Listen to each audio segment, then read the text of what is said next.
Ils portent bien leur nom, mais ne sont pas bien méchants. On arrive de Rome. De Rome? Ah, et qu'est-ce qui se passe là-bas? Qu'est-ce qu'il dit le pape là? Il est d'accord le pape hein? Oui, oui, entièrement d'accord. À la bonne heure, dit-il. C'est la béquille. C'est la béquille. C'est la béquille.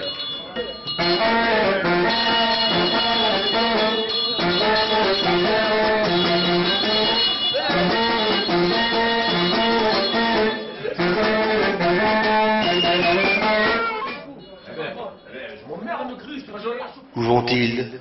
Dans un drôle de presbytère. Ils vont chez leur ami Titine, qui, traditionnellement, leur offre du vin de messe à satiété.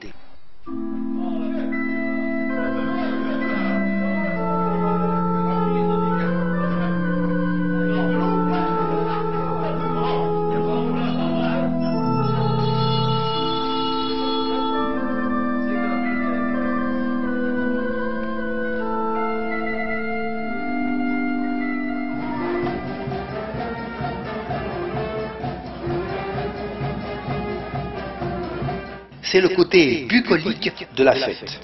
Quelques animaux sont rassemblés au cœur du village. C'est attendrissant. On en oublierait presque les avatars du monde agricole. Quels étaient-ils aux alentours de l'an 1000?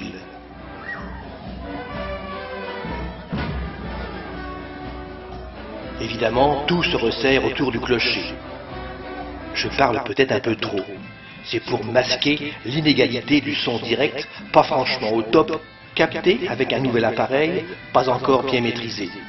Les musiciens n'y sont pour rien. Et toujours cette étrange nostalgie des années 1000.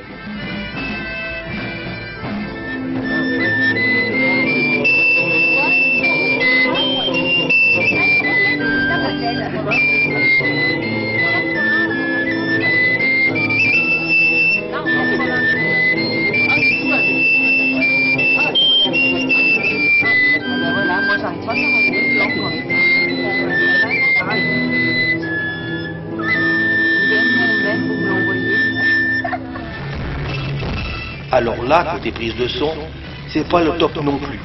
Faut que je couvre en parlant. Je travaille tout seul, je n'ai pas de preneur de son, moi. Quelle classe, hein? Là, je me tais.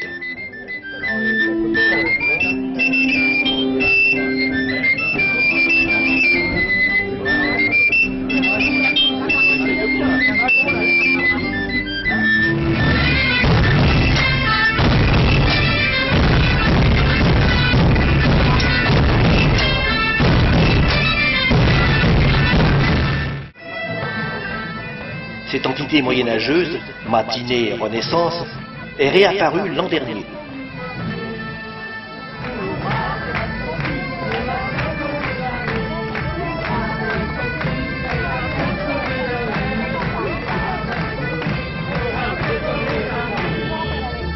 J'ai filmé ça dans des conditions techniques épouvantables.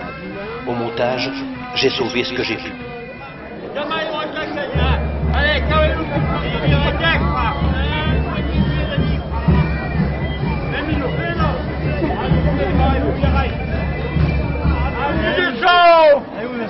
La très hautement subordonnée fête médiévale du Drac s'accroche toujours au basque du monstre amphibie surgi du Rhône au temps de la Gaule romaine. À l'orée des années 1970, quelques vers allusifs d'un poème de Frédéric Mistral éveillèrent la curiosité d'un troubadour qui, au travers d'une légende dite du dragon, envisagea alors la résurrection du monstre. Oyez, oyez, braves gens, acclamez cette sage consécration! Yeah, yeah!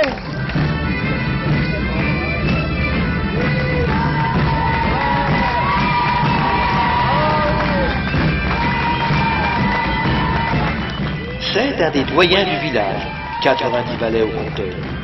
Ce paysan de la plaine du Rhône est aussi un poète. On lui doit la fameuse chanson du Drac. Le voici à son tour intronisé, un grand moment d'émotion.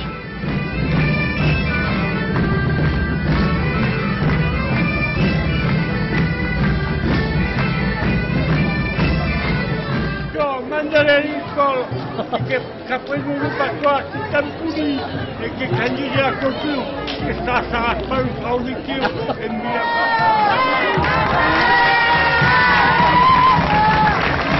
puisque on va être crédit, qu'il n'arrête pas la tête, qu'il n'arrête le cœur.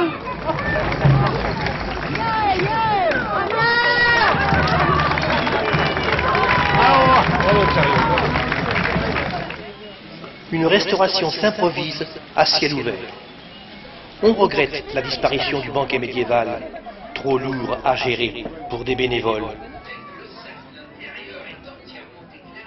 L'enclave moyenâgeuse reste improbable. La fête votive n'a rien à voir avec la légende du dragon. Mais c'est une complémentarité appréciable qui amène des visiteurs. Pas forcément branchés sur la fête médiévale du drac, la jeunesse trouve là d'autres dérivatifs. L'astuce consiste à retenir du monde le soir avec le défilé historique.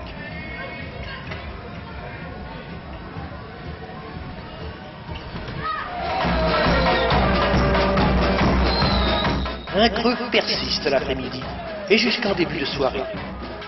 Les réjouissances du drac resteraient donc essentiellement nocturnes. Qu'est-ce que t'en penses du drac? Ouais, super. C'est bien? Ouais, pour prendre des coups, ouais. C'est une partie surtout. T'as ramassé les genêts? Ouais, j'ai ramassé les bières, ouais. Ben oui, mais comme on appelle ça après la séance de jeûner dans le village, Oui. Titine, lui, paye l'apéritif avec les amuse-gueules toutes les années, Ah oui. ce qui lui vaut une semaine de travail. Qui ça? Titine, Ah oui. il ne fait pas de bruit, mais Qui c'est, Titine? il agit. Alors, le drac, qu'est-ce que t'en penses du drac? Déjà qu'il pleure. Eh oui. Tu vois ça d'un bon oeil quand même, non? J'ai 2 euros de mal. Eh oui. Dis-moi là un peu. Dans 2 ans, c'est la 40e. J'espère. Qu'est-ce que tu préconises pour la 40e? Eh ben, une grande fête, mais que les Mondragonnais puissent danser. Parce que quand même, pendant 35 ans, il y a toujours eu un point musique sur la fête, mais depuis, ça n'existe plus, depuis 3 ans. Ah oui, et ça, enfin. je ne comprends pas. Surtout que maintenant, je trouve que le drac a beaucoup de subventions de la mairie, donc il pourrait mettre un orchestre sur la fête.